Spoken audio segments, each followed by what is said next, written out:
వరంగల్ ఉప ఎన్నికల్లో టీఆర్ఎస్ ఓటమి ఖాయమని అంటున్నారు కాంగ్రెస్ అభ్యర్థి సిరిసిల్ల రాజయ్య. ఏడాదిన్నర కాలంలో ప్రభుత్వంపై వ్యతిరేకత వచ్చిందని అన్నారు. ప్రభుత్వ వ్యతిరేక విధానాలే తనను గెలిపిస్తాయి అంటున్న వరంగల్ కాంగ్రెస్ ఎంపీ అభ్యర్థి రాజయ్యతో మా ప్రతినిధి Shiva face to face. Warangal Lok Sabha bypoll Congress అభ్యర్థి సిరిసిల్ల రాజయ్య మనతో ఉన్నారు. కాంగ్రెస్ సార్, ముందు అన్ని పార్టీలు కూడా వరంగల్ బై ఎలక్షన్ను ప్రతిష్టాత్మకంగా తీసుకున్నాయి. మీరు ఎట్లా ఫేస్ చేయబోతున్నారు ఈ ఎన్నికను? నా నిజాయితీని, నిబద్ధతను, పార్టీ పట్ల ఉన్నటువంటి విధేయతను దృష్టిలో పెట్టుకొని కాంగ్రెస్ పార్టీ అభ్యర్థిగా, వరంగల్ అభ్యర్థిగా నన్ను నియామకం చేసినందుకు అమ్మ సోనియమ్మ గారికి, రాహుల్ గాంధీ గారికి ప్రత్యేకమైనటువంటి కృతజ్ఞత తెలియజేస్తూ ఉన్నాను. సంవత్సర కాలంలోనే పాపం అధికారంలో ఉన్న పార్టీ మీద అనేక రకాలుగా విసుగు చెంది వేసారి నెగటివ్ అయిపోయి వారికి ఉన్నటువంటి వ్యతిరేకత కావాల్సినంత వచ్చింది ఒకటి. రెండవది, పాపం ఇప్పుడు కాకపోతే తెలంగాణ ఎప్పుడు ఇచ్చేది కాదు అని ప్రజల్లో అయ్యో ఇచ్చి నష్టపోయినారు కదా అనేటువంటి సానుభూతి, ఈ రకంగా అనేక రకాలుగా ఉల్లంఘన చేసి నా మాట చెల్లుబాటు అయింది, నేనేం చెప్పినా నడుతుంది అనేటువంటి పరిస్థితికి వచ్చింది. కాబట్టి ఈ గాలి మాటలకు కొంత అంతం పలకాలనేటువంటి ప్రజానీకం సిద్ధమైంది. కాబట్టి ఇవాళ ప్రజలందరూ క్రెడిబిలిటీ కలిగినటువంటి మాట మీద నిలబడేటువంటి కాంగ్రెస్ పార్టీకి పట్టం కట్టడం సిద్ధమైనది. కాబట్టి ఈ ఫ్యాక్టర్స్ అన్ని కూడా ఈ ఉప ఎన్నికల్లో పనిచేస్తాయంటారా? తప్పకుండా పనిచేస్తాయి. ఈరోజు ఎప్పుడు ఎన్నికలని చూస్తున్నారు, తుకలు ఆడుతూ ఉన్నారు ప్రజానీకం.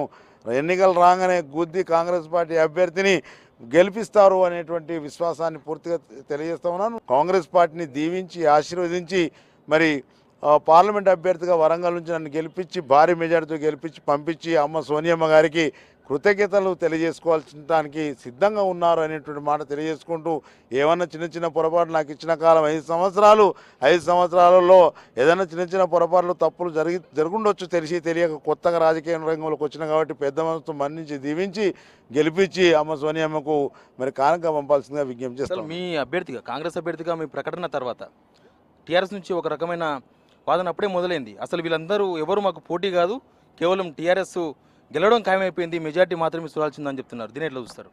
సిరిసిల్ల రాజయ్య లాడేబుల్, అందరికీ ఆమోదయోగ్యమైనటువంటి వ్యక్తిగా నన్ను గుర్తించారు. ఒకటి, కాంగ్రెస్ పార్టీ అంతకన్నా మిన్నగా క్రెడిబిలిటీ కలిగిన పార్టీ అని చూశారు. రెండవది, మూడవది ఏంటంటే ఈరోజు రైతులు ఆత్మహత్యలు చేసుకుంటే కనీసం పరామర్శించేటువంటి దిక్కు దివానం లేని పరిస్థితులు ఉన్నది మూడవది. ఈ రకంగా అనేక కార్యక్రమాలతోటి వైఫల్యం చెందినటువంటి పార్టీకి దిక్కు దివానం లేదు. ఈరోజు మంత్రికి ఇంటర్వ్యూ లేదు, ఎమ్మెల్యేకి ఇంటర్వ్యూ లేదు, అసలు కలిసేది లేదు, మాట్లాడేది లేదు, ఒక రివ్యూ లేదు, ప్రోగ్రాం అమలు చేసుడు లేదు. ఏమైనా ఊకదంపుడు ఉపన్యాసాలతో కాలం వెళ్ళిపోతుడు. ఎప్పుడైనా రివ్యూ మీటింగ్ పెట్టిన కాలంలో దరిదాపుగా 50%, 80% ఆయన టైం అంతా ఉపన్యాసానికి సరిపోతుంది. ఇవన్నీ చూస్తున్నారు ప్రజలు. కాబట్టి ఇవన్నీ మాకు అనుకూలమవుతాయి. తప్పకుండా పార్టీ విజయం సాధిస్తుంది అనేటువంటి మాట ఈ సందర్భం గురించి చేస్తాం. రాజయ్య ఎన్ని ఓట్ల మెజార్టీతో గెలవబోతున్నారు? భారీ మెజార్టీ, ఊహకందనంత మెజార్టీతో మేము గెలుస్తాం. ఏం చెప్తున్నారు వరంగల్ ప్రజలకు? ఫైనల్గా మీరేం చెప్తున్నారు? అధికార పార్టీ సిట్టింగ్కి సంబంధించిన స్థానం అది, వాళ్ళకి సంబంధించిన నేత రాజీనామాతో ఉప ఎన్నిక వచ్చింది. మీరు ప్రజలకు ఏం చెప్పబోతున్నారు?